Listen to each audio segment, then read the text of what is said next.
अस्सलामुअलैकुम, वेलकम है आप सभी का इस नई वीडियो में। तो जैसे आप सभी को पता है कि कास्ट कश्मीर का हमारा यूजी कोर्सेज़ का जो एंट्रेंस टेस्ट है वो यहाँ पे 1 जून को होने वाला है। अब इस बीच आप में से बहुत सारे बच्चे एग्ज़ाम में पार्टिसिपेट करेंगे।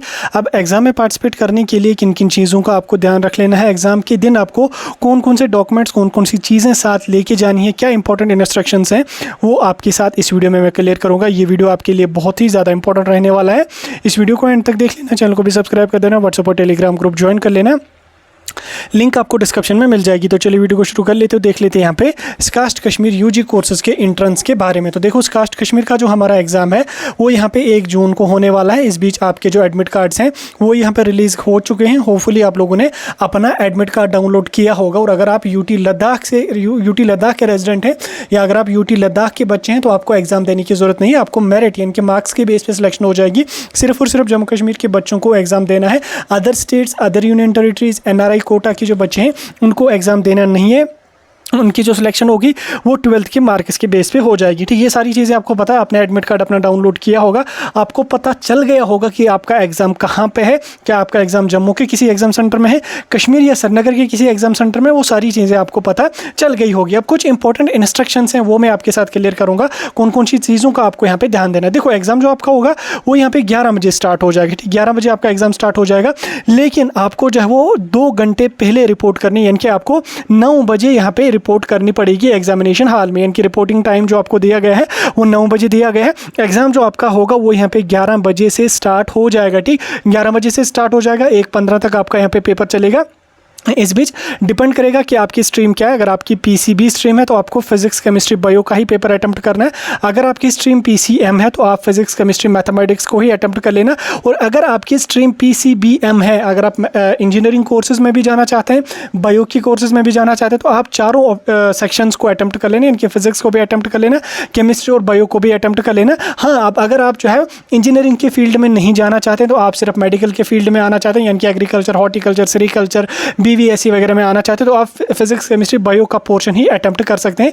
कोई उतना मसला यहाँ पे नहीं होगा। ठीक, 3 आप जो है वो 3 ही सेक्शंस को अटेम्प्ट यहाँ पे कर सकते हैं। बाकी PCBM अगर आपका है तो 4 के 4 पोर्शंस को आप अटेम्प्ट कर सकते हैं। उससे आप जो है वो मैथमेटिक्स के लिए भी एलिजिबल रहोगे, यानी कि मैथमेटिक्स का जो एलिजिबिलिटी का क्राइटेरिया, यानी कि इंजीनियरिंग की जो ब्रांचेज है उसमें भी एलिजिबल हो। अगर आप मैथ को स्किप कर लेते हो, अगर आप फिजिक्स, केमिस्ट्री, बायो ही अटेम्प्ट कर लेते हो तो आप वो चीज़ कर सकते हो। लेकिन आप लोग सिर्फ और सिर्फ BVSC, agriculture, horticulture, sericulture, fisheries, forestry वगैरह के लिए एलिजिबल रहेंगे। इंजीनियरिंग के जो कोर्सेज हैं उनके लिए एलिजिबल यहाँ पे नहीं रहेंगे। ठीक, यहाँ अब तक आपको समझ आ चुका है। अब देखो, मैंने अभी आपको बोला 11 बजे आपका पेपर स्टार्ट हो जाएगा, लेकिन 9 बजे आपको रिपोर्ट करनी है अपने एग्जाम हॉल में। देखो आज तो दिन बहुत बड़ा होता है। आई थिंक 6 बजे के अराउंड जो वो अच्छी तरह से मतलब सारी चीज़ें होती हैं, रोशनी भी आई होती है, पूरी अच्छी तरह से सारा कुछ काम कर रहा होता है। तो आप लोग जो वो कोशिश कर लेना 8:30 बजे या 8:45 बजे के अराउंड एग्जामिनेशन हॉल में, एग्जामिनेशन सेंटर में पहुँचने की। बाकी 10-15 मिनट आगे पीछे हो जाता है, कोई उतना बड़ा मसला नहीं है। 11 बजे आपका एग्जाम स्टार्ट हो जाएगा, 9 बजे रिपोर्टिंग टाइम आपका यहाँ पे रहेगा। अब आपको कौन कौन सी चीज़ें साथ ले जानी है वो मैं आपको समझाते हैं। तो देखो, पहले जो आपका एडमिट कार्ड है आप उसका कलर्ड प्रिंट आउट निकालेंगे। ठीक, कलर्ड वो आपका 2 पेजेस का होगा।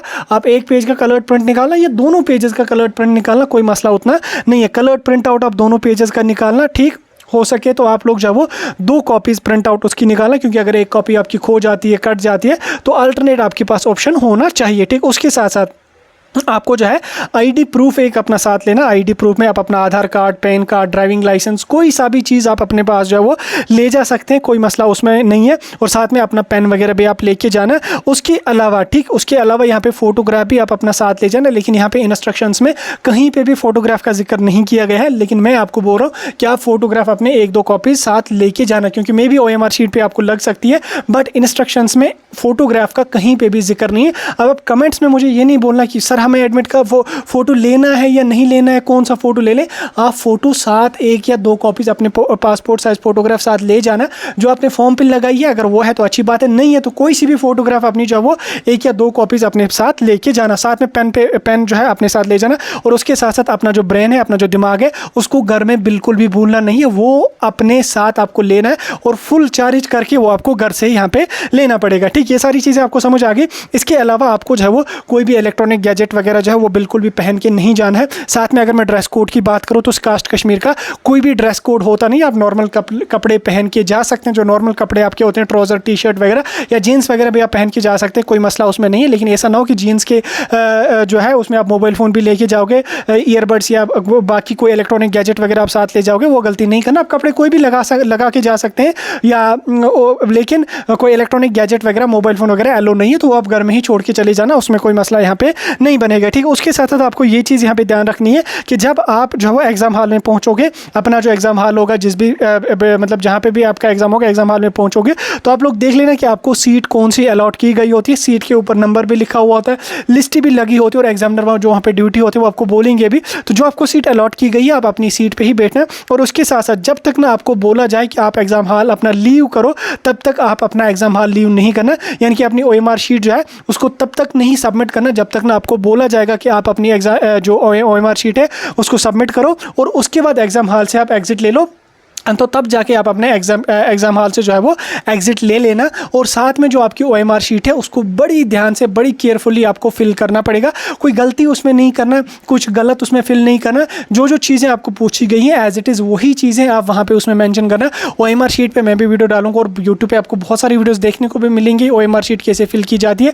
किसी भी OMR शीट को आप देख सकते हैं। तो OMR शीट बड़ी केयरफुल, बड़ी ध्यान से आपको फिल करना है। अपना रोल नंबर, अपना नाम, अपना कोड, सब्जेक्ट बुकलेट कोड है वो बड़ी ध्यान से उसमें देख लेना है आपको। और उसके साथ साथ जब आपको क्वेश्चन बुकलेट मिलेगा, क्वेश्चन पेपर मिलेगा, एक बार उसको क्रॉस चेक कर लेना सारे पेजेस को कि कहीं पे कोई पेज स्किप तो नहीं है, कोई पेज कट तो नहीं है, कहीं पे मिस प्रिंट तो नहीं हुआ है, उसको आप नज़र दे देना। अगर इन केस लगे कि पेज कोई इसमें नहीं है, कोई पेज मिस प्रिंट है, तो आप रिपोर्ट कर लेंगे वहाँ पे, वो उसको आपको दोबारा पेपर दे देंगे। या अगर आपकी OMR शीट में कहीं कट लगा है, कुछ भी लगा है, तो उसको भी आपको वहीं पर रिपोर्ट करनी पड़ेगी। जो एग्जाम ड्यूटी वहाँ पे होंगे उनको रिपोर्ट कर लेना, वो उसको ठीक करके आपको दे देंगे, नई OMR शीट आपको दे देंगे। बाकी टेंशन नहीं लेनी है, परेशानी नहीं लेनी है, कोई नेगेटिव मार्किंग्स कास्ट कश्मीर के पेपर में नहीं होगी।